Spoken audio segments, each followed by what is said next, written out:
timelines to guide us on how we move to achieve our deliverables within given time frames. But like, on top of my head here, I wouldn't be able to remember, but I know as the policy driver myself, I have my targets. For example, it was my target to have the Victims Commission actually in operation during this last quarter. I missed that target. So my new target is hopefully before the end of the fourth quarter, the Victims Commission will be at work. The Office of the Special Prosecutor should also be up and running by my own policy target before the end of the fourth quarter. So we have these timelines and guidelines in the work plan. But you know this is government. Government business is difficult to operate entirely within the time. But they are there, yes. The work plan had specific timelines to guide our implementation. And we aim to implement the milestones and achieve them within target. We hope we can. But that's the way we are proceeding. Honorable Member for Latrikunda Sabiji. Thank you very much, Honorable Speaker. Honorable Minister, thank you very much. You have mentioned stages, steps, procedures, legislation, processes, and all of that. But what you failed to tell us is the time frame. 1 year, 2 years, 3 years, that this TRC recommendation will be implemented fully. The time frame, please. TRC recommendations are very broad, and they touch on various issues and various sectors. It is not possible for me to tell you TRC recommendations will all be implemented within a number of years. Because some of them ask for institutional reform. Some of them ask for legislative reform. Some of them ask for prosecution. Some of them are, so it's so broad. Some of them, like I ended, is recommending for the nation to reconcile, heal, and move on. How do you put a time frame to that? You know, so it's just not possible for me to tell you that TRC white paper recommendations will be implemented within the time frame. So it is a process, and it will continue. But we had an implementation plan, like I answered the earlier question before you, and this plan for deliverables that are measurable, there are time frames for that. And we intend to implement those ones within those time frames. And if we miss our targets, we revise them and aim to achieve them in the revised targets. Thank you. Honorable members and Honorable Minister, you have 1 and 2 minutes. In your supplementary question, 1 minute. Response to supplementary questions, not more than 2 minutes.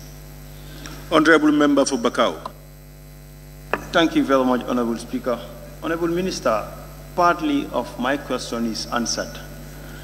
If I'm to put to you that Gambians are not happy with the slow implementations of the recommendations, what will you say to that?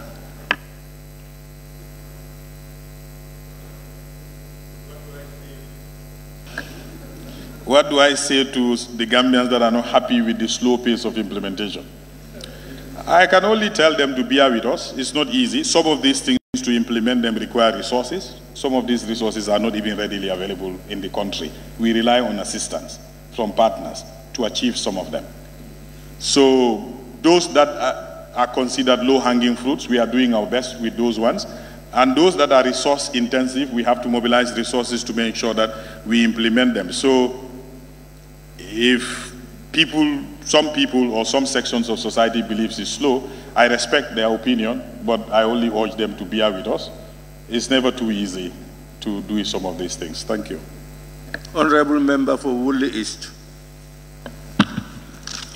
Thank you very much, Honorable Speaker. Honorable Speaker, could the Honorable Minister inform us whether there are any pending legislation connected to the TRRC activities that is not yet before this Parliament? So many. So many. I hinted that in my answer. And I have not even exhausted the list. Because the TRRC recommended a broad range of reforms. For certain institutions to reform, their legislations have to be reformed. We have prison reform. We have judicial reform. We have civil service reform. All of these things were recommended. The civil service bill is not even yet ready to come here. So we have our legislative reform agenda is huge, I can assure you. That's why I told you in my answer that you are already having a lot before you and a lot more are coming, if you were listening to my answer. Yes. Honorable Member for Sani Mentoring. Thank you very much, Honorable Speaker. Honorable Minister, with regards to your, or based on your explanations with regards to the resources or the gathering of resources that you are to have to, in order to implement the TRRC recommendations, what are the challenges? If not captured in the budget, what prevents you from capturing it in the budget? Thank you. The cost of our implementation plan alone can absorb the entire national budget. So it can only be implemented on phases. So this year, there is something there in the budget relating to TRRC based on what finance can absorb, and it will be done like that as we move on. So that's why it's not something that can be implemented on a one-off basis, because it's very expensive. Like, giving an example is we want to build a brand new prison. All right? I mean, so every year we'll prioritize it, but partners are willing to support. So we are working with partners, and they will join us to help us where they can. Where things have to be done through the national budget, it will be ruled out based on our capacity. Question number 311 of 2023 by the Honorable Member for Banjul North. Okay, thank you very much, Honorable Speaker. Honorable Speaker, for the records, I will just want to inform this humble assembly that the question that I am to ask was sent to the table office since Monday, the 9th of October 2023. And listening to the previous response by the Minister of Justice, with your permission, I will want to withdraw the question.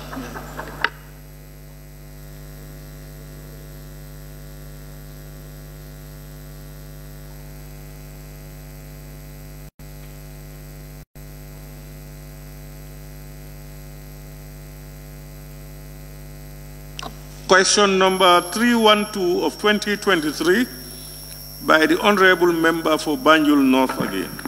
Thank you very much, Honorable Speaker. Honorable Speaker, could the Honorable Attorney General and Minister for Justice update this August Assembly on the government's level of progress in the legal pursuit against the Indian pharmaceutical companies and all other institutions responsible for the death of 73 children from the AKI? Thank you, Honorable Speaker. In response to the question asked by Honorable for Banjul North constituency, I wish to state that the government of the Republic of the Gambia, through the Ministries of Health and Foreign Affairs, is engaging the Indian government through diplomatic channels to look into the possibility of instituting action in India to ensure that the Indian companies that produce the medicines which led to the AKI outbreak and their directors are brought to answer and take responsibility for the wrongs done to Gambian people. Secondly, with respect to the hearing institutions, the government has embarked upon a gradual and speedy reorganization of the Medicines Control Agency and other institutions towards attaining self-management through conducting of tests on all drugs imported into the Gambia to ensure that all medicines imported into the country are safe and fit for purpose. The government, through the Ministry of Health and other partners, are working on establishing a food and drug testing laboratory with the necessary equipment for testing food and drugs here in the Gambia. Any supplementary, Honorable Member? Yes, Honorable Speaker. I will also want the Honorable Minister to tell us if there is any timeline for such a process, please. For the engagement with Indian government, I've seen correspondence. We've sent our legal advisory to the sector, that is Ministry of Health, and I've seen the Ministry of Health's correspondence to the Foreign Ministry. So like I said, they are working on bilateral government-to-government engagement to see what can be done in that direction. I am not able to attach a timeline to that. For the establishment of the food and drug laboratory, I'm aware that I think the tender process has even been complete. I'm not too sure at this stage whether the contractor have been appointed for the building of the structure. So it's very advanced, it's moving fast. The design was done, the tender was done, and I think the most successful bidder too must have been identified by now. So very soon the infrastructure will be built and the equipment will be purchased and delivered. We're treating it as a super priority as a government, that the food we consume and the drugs that we consume, we should have to develop the capacity to test them in country and determine they are fit for purpose before we consume them. Honorable Member for Woodley East. I think, Honorable Speaker, I have another one, but notwithstanding, it's okay. I think you have. Okay, you can go ahead. No, it's okay. It's okay. Go ahead. Banyul North. It's okay, thank you. Honorable Member for Woodley East. Yes, thank you very much, Honorable Speaker. Honorable Minister, the Indian TV this morning broadcast that over 50 pharmaceuticals in India have failed the test in producing cough syrup. Would the Gambia government consider suspending importing medicine from India relating to cough syrup for the moment to check the situation? I am not the competent ministry to answer that, but it's useful news, and I will carry this information to the sector minister. In fact, it's substantive question.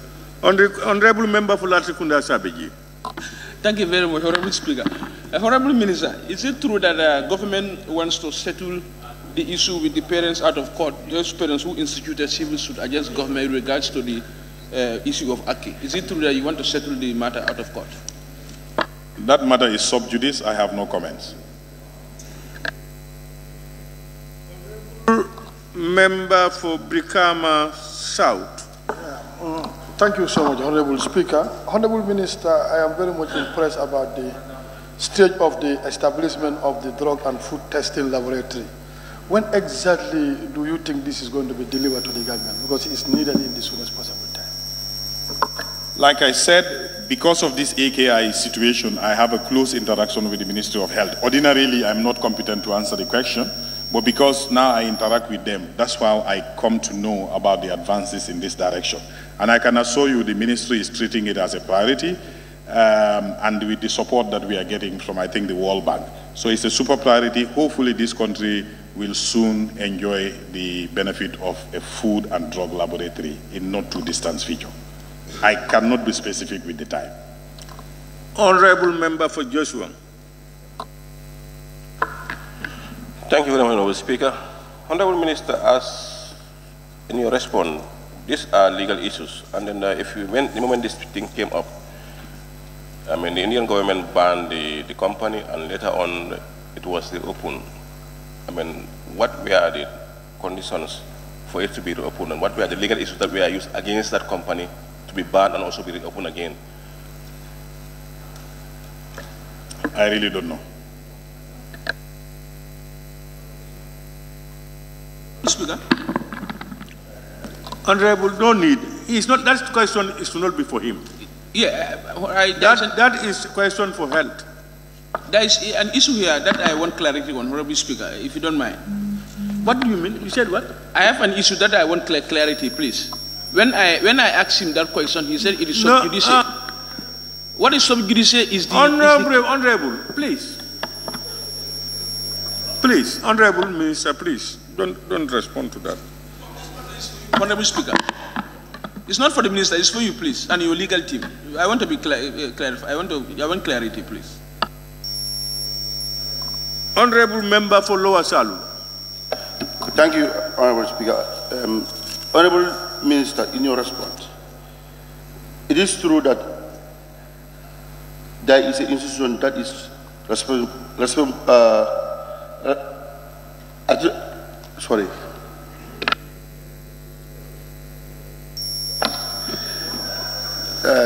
Honorable Minister, it is true that there is an institution that is responsible for the death of the 73 children from AKI. This is true. That there is an institution that is are responsible for the death of these 73 children? Do we understand your question? Yes. Is it true that there is an institution? No, institution, yes, that is responsible for the death of the 73 children. I cannot give that verdict here.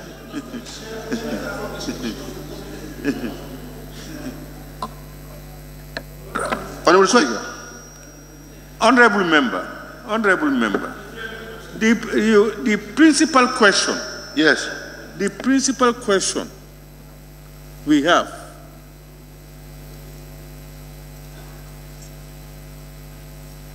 level of progress in the legal pursuit against Indian pharmaceutical companies is the principal question. So you are talking about, is it true that there is an institute?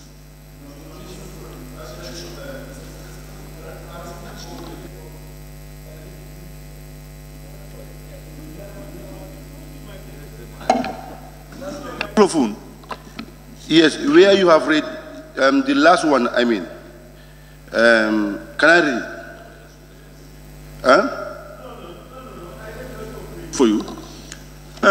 Legal pursuit against the Indian pharmaceutical companies and all other institutions responsible for the death of 73 children from AKI.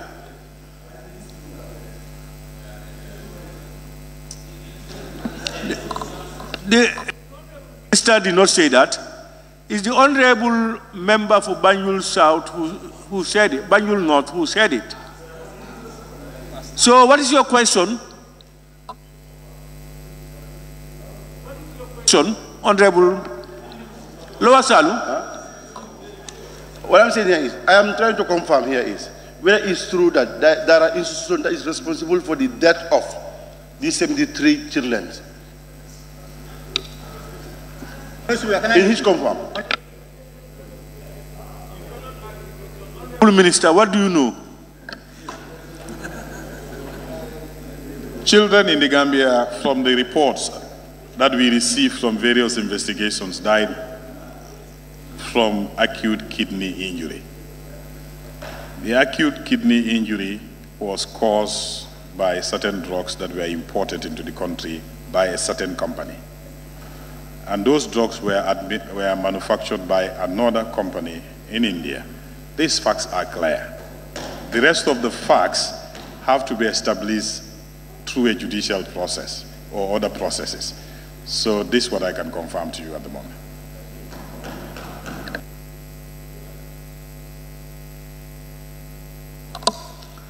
Question number 313 of 2023 by the Honorable Member for Latrikunda Sabiji. Thank you very much, Honorable Speaker, for giving me the floor. Honorable Minister, Honorable Speaker, could the Honorable Attorney General and Minister for Justice inform this Assembly government's commitment to justice and rule of law by considering the recent utterances of the Chief Executive, the President of the Republic, regarding the possibility of him revoking bails granted by the courts? Honorable Speaker, the government is committed to justice and rule of law as provided for in the Constitution of the Republic of the Gambia. The Constitution provides a framework that prioritizes the safeguarding of personal liberty, permitting interference only on grounds and through procedures established by law. The government acknowledges the supremacy of the Constitution and affirms that the right to liberty can only be infringed upon in accordance with the law. Emphasizing its dedication to justice, accountability, and rule of law, the government places significant importance to the laws governing bail in the Gambia. Section 99 of the Criminal Procedure Code grants the court the authority to consider bail applications under specific conditions. This provision plays a crucial role in determining the eligibility for bail, taking into account the nature of the alleged offense. The government underscores that the courts possesses the discretion to refuse bail in cases where the accused is charged with an offense punishable by death or life imprisonment. The courts may consider bail applications for other for other accused persons charged with offenses that are not punishable by death or life imprisonment based on established conditions and principles. In instances where bail is granted and the accused fails to meet the specified conditions, the law permits for the accused person to continue to be detained until such a time as they are able to satisfy the bail conditions set down by the court. It is essential to note that the power to determine bail rests solely with the courts, and this authority is safeguarded against interference by the executive, which operates independently. The Ministry of Justice, as the legal advisor of the government, is committed to upholding fundamental human rights and the rule of law and advising government ministries, departments, and agencies in line with the provisions of the Constitution and other relevant laws. Thus, my office and the government as a whole is committed to ensuring that the legal framework is not only respected, but also upheld in the realm of criminal justice in the Gambia. Thank you. Any supplementary? Yeah, thank you very much. Honorable Attorney General, do you believe that it was because of the President's statement, that is why Bora's police bail was revoked, subsequently went to court and he was awarded $500,000? Point of order, Honorable Speaker. Point of order. May I hear the point of order? I'm rising on point of order 38, admissibility of questions. G, it says a question shall not be asked for the purpose of obtaining an expression of opinion. And the question is asking right now is about opinion of the minister, and that's illegal. Wrong. You guys need to wait and let the Honorable Minister ask our questions, please. Huh? Are you the speaker? No, you Honorable, you know we operate on through processes and guided by our regulations. Honorable members can raise a point of order anytime. It's for the speaker to make a ruling on it. And the point of order he just raised is valid in the sense that you don't ask opinions of people, personal opinions of people.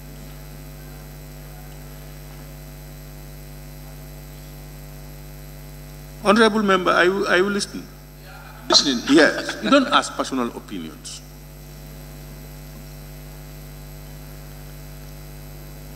Unless you want to reframe your question. Any further question, Honorable Speaker? Do you have any more? Honorable member for Woodley East. Yes, thank you very much, Honorable Speaker. Honorable Speaker, the Attorney General is the principal legal advisor to the government and the President. Have you advised the government relating to this particular issue? Have you actually issued a press release or advised the President on the matter? Excellent. Yes, sorry. Honorable Speaker, I need clarification. Which specific matter are we talking about here? Honorable Speaker, we are speaking about the question. The question is the utterances made by the Chief Executive relating to revoking the grant of revoking bail, even if the courts have issued that. That's the issue. Point of order. The issue. Point of order, Honorable Speaker. The issue is the commitment of government because of those other utterances. That's the issue. Those utterances, does it show that government is committed or not committed? Yes. Raising a point of order, if I hear the person. Who is rising to a point of order? I have already withdrawn, hence we are making that ruling. Okay, all right.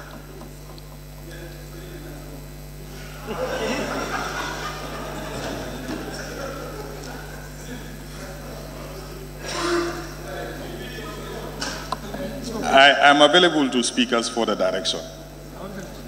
Thank you, Honorable Minister, very much. Honorable,